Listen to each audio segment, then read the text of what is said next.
Meu pai agora. Todo mundo me mandou mensagem falando assim, pergunta do pai do Afonso.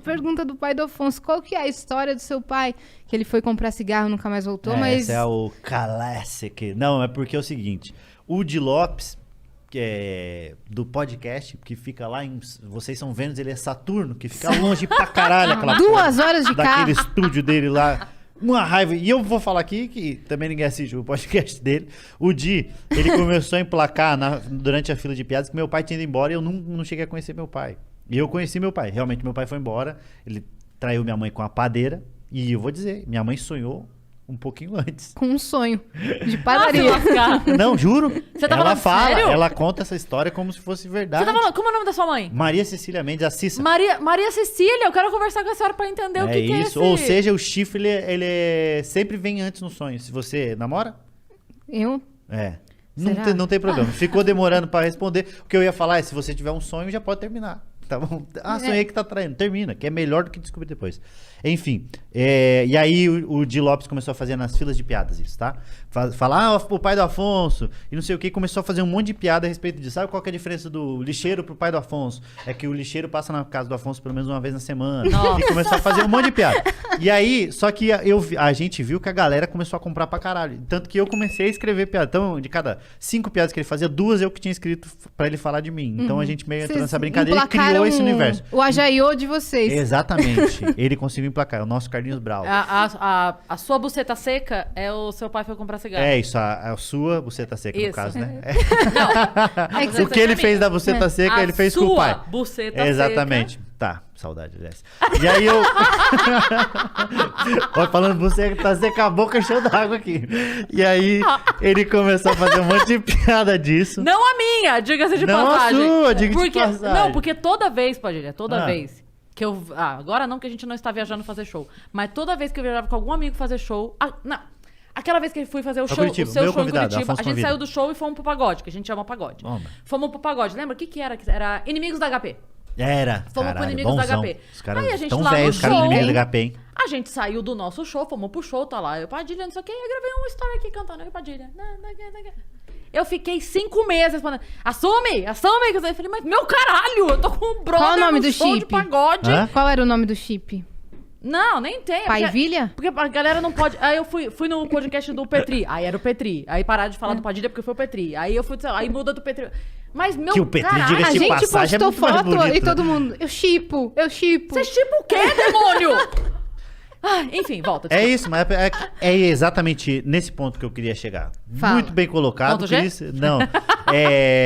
Que as pessoas querem acreditar no que elas querem acreditar. Então elas criam essa imagem e aí vai pra isso. Então o Di começou a fazer essas piadas do meu pai, todo mundo começou a fazer. Embarcou. Eu fiz um documentário, um falso mockumentary, né? Que eles falam que é o falso documentário, na pegada muito inspirado pelo The Office, que é eu fingindo que eu estou indo procurar meu pai.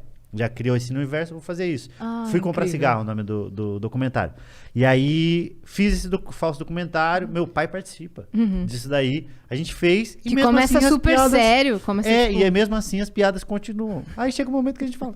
Então tá. As pessoas passam na rua, buzina, cadê seu pai? Mas seu pai... E aconteceu, eu tava parado no semáforo, eu morava com o Thiago ainda. Aí descemos, a gente morava bem numa esquina.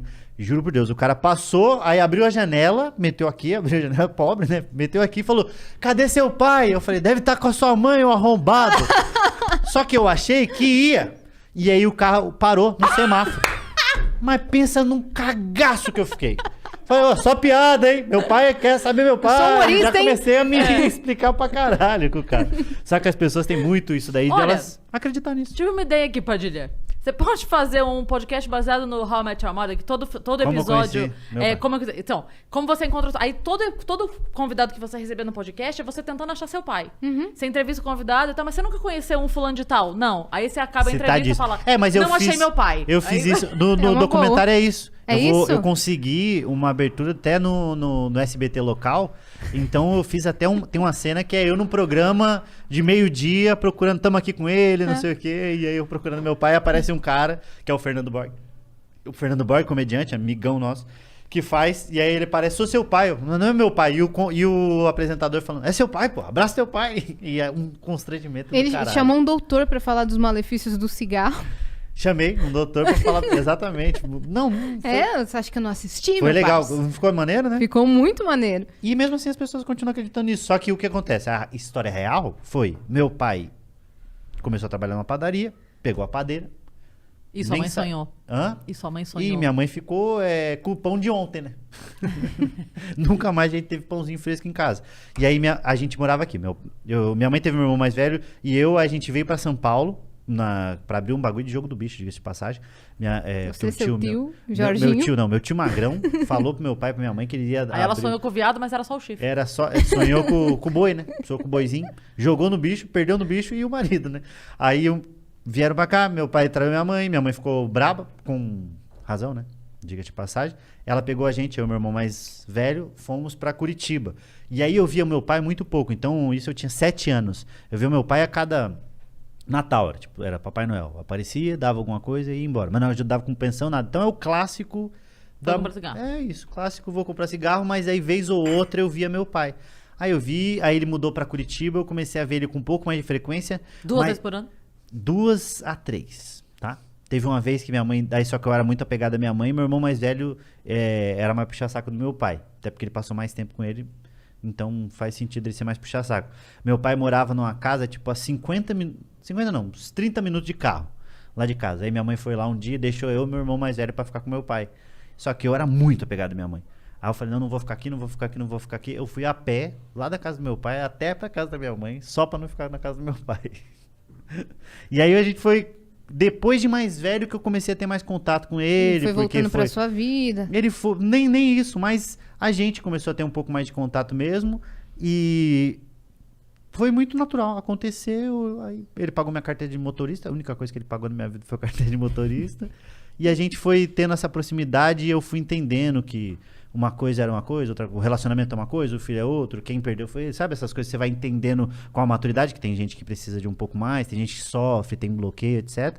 E aí eu tenho um relacionamento muito bom com meu pai, muito mesmo, por conta da minha mãe também ter um relacionamento bom com meu pai e nunca falar mal dele, né? Nunca. Minha mãe nunca falou mal do meu pai, impressionante. Isso é ótimo. Ela só falava no sentido de como pai. Ah, ele era um péssimo pai. Uhum. Ela tinha motivo pra falar mal, mas ela não falava só. Ela falava, Dos problemas dela vou com colocar ele. seu pai no pau, que era um bagulho da pensão. Eu vou colocar seu pai no pau, colocar seu pai no pau. E aí um dia ela até colocou. A polícia foi pra prender meu pai, porque ele não pagava pensão. Aí meu pai ligou pra minha mãe e falou, Cícero, não sei o quê. Aí minha mãe falou, passa pro policial. Aí passou o telefone. Imagina a cena. Meu Deus. O policial dentro da casa pra prender meu pai. Minha mãe fala, dá esse vagabundo, não sei o quê. E aí liberou e meu pai não pagou pensão e também não foi preso. Então eles tinham tem um relacionamento muito bom, o que foi ótimo pra mim, porque eu consigo fazer piadas tranquilamente, porque é uma coisa que não me afeta. E aí eu escrevi um livro, o livro que eu escrevi infantil vai chamar Papai, Cadê o Vovô?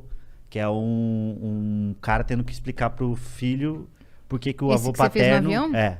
Por que o avô paterno nunca foi visitar ele. E esse realmente é um caso de o avô que foi embora e nunca mais viu.